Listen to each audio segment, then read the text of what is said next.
रिया एक पत्रकार थी जो रहस्यमयी मामलों पर रिपोर्ट बनाती थी। एक दिन उसे एक चिट्ठी मिली जो एक पुराने कागज पर हाथ से लिखी हुई थी।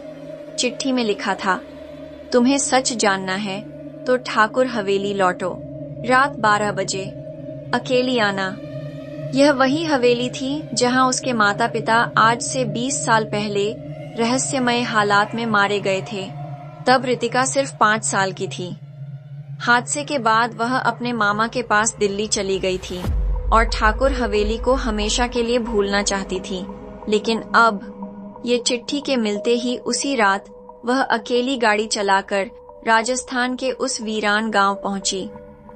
रास्ते में एक भी आदमी नहीं दिखाई दिया और ना ही कोई जानवर। सन्नाटा ऐसा था कि आप अपने ही दिल की धड़कन डराने लगे।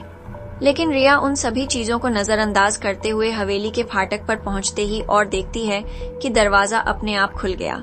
उसे एक अजीब सी ठंडक महसूस हुई, जैसे कोई उसके गले में सांसें ले रहा हो, जबकि हवेली ठीक वैसी ही थी जैसे कि उसकी यादों में थी।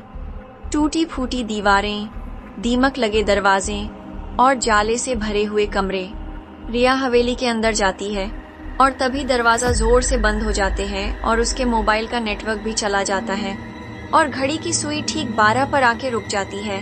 तभी अचानक एक आवाज रिया के कानों में आती है, आओ रिया, तुम्हारा इंतजार था। ये सुनकर रिया कांप जाती है और डरते हुए वो हवेली के बीच वाले कमरे में जाती है जहां एक पुराना आईना था। जैसे ही वह उसके पास गई, आईने में एक परछाई दिखाई दी।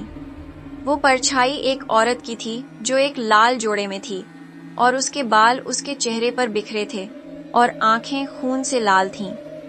उस महिला को देखकर रिया घबराते हुए पूछती है, माँ, क्या ये आप हो? लेकिन जवाब में वह औरत चीख पड़ी। उसकी आवाज इतनी भयानक थी कि दीवारों में दरारें आ गईं। रिया घबराकर कमरे से भागी और सीढ़ियों से नीचे तहखाने की ओर गई, जहां एक पुराना संदूक रखा था जिसमें खून से सनी एक डायरी निकलती है। उस डायरी में लिखा था, हम ठाकुर साहब की हवेली में काम करने आए थे, लेकिन रात को वो औरत आती थी जिसकी आंखें जलती थीं। वो कहती थी, मैं ठाकुर की ब्याही हुई परछाई हूँ, मुझे मेरी जगह चाहिए। एक रात सब नौकर गायब हो गए। अगले दिन ठाकुर साहब की पत्नी की लाश फांसी पर झूल रही थी और ठाकुर पागल हो गया। रिया को एहसास हुआ, ये वही आत्मा है जिसने उसके माता पिता को मारा था। उसका बदला अभी अधूरा है। अचानक हवेली में घंटियां बजने लगती हैं और हवेली के हर कमरे से हंसी की गूंज आने लगती है। वो आवाज अब उसके सिर में गूंजने लगी, रिया, तुम मेरी वारिस हो, अब तुम जाओगी नहीं। रिया घबराकर इधर उधर भागती है, लेकिन हर रास्ता बंद हो चुका था। हर दरवाजा दीवार में बदल चुका था। वो भागती रही, चिल्लाती रही, लेकिन कोई बाहर नहीं था। तभी एक पुरानी नौकरानी की आत्मा ने रिया को बताया, उस आत्मा का नाम चारुलता है। ठाकुर साहब ने उससे जबरदस्ती शादी की थी, फिर एक तांत्रिक के साथ मिलकर उसे मार डाला था।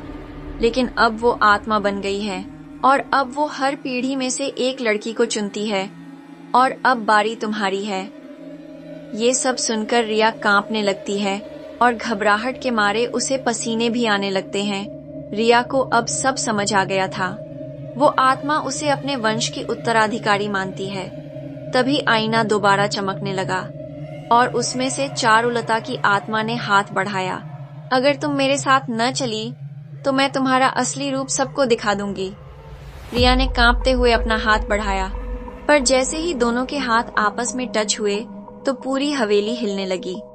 जमीन फट गई, हवेली की दीवारें ध्वस्त होने लगीं।